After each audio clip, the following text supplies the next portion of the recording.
Наместо денеска да се најде на владина седница, Законот за заштита од пушење се уште ќе чека забелешки и мислење од засегнати страни. Министерот Алију вели дека сега се усогласува со Министерството за земјоделство.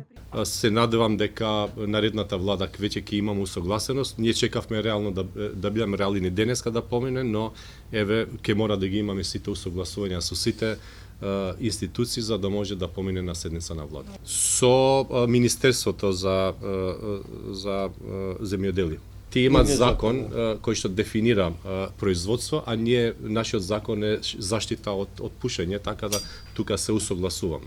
Од тутунската индустрија сметаат дека прекумерните рестрикции во предлог законот нема да ја намалат превалинцата на пушење, туку ќе доведат до раст на нелегална трговија со никотински производи, но и сериозен пат на буџетските приходи. Пред неколку дена реагира и трговците на мало. Според одредбите во предлог законот, тие имаат период од 6 месеци да ги прилагодат објектите, тутунските производи да не бидат видливи за купувачите и да се чуваат во затворени шкафови. Новите правила сметаат дека ќе им создадат сериозен финансиски притисок врз бизнисите кои онака работат со ограничени ресурси. Министерот Алију пак е дециден дека новиот закон ќе ги заштити непушачите. Моменталниот закон, истиот, бидејќи не дефинира прецизно, дава можност за злоупотреба и тоа го гледаме и ние и вие секој ден во секоја институција, дали тоа е државна или приватна, или дали тоа е ресторан или кафич.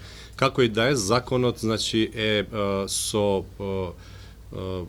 јасно дефинирани цели, а тоа е да може да ги заштитиме граѓаните непушачи од пасивно пушење. Исто така со голем фокус младите и децата.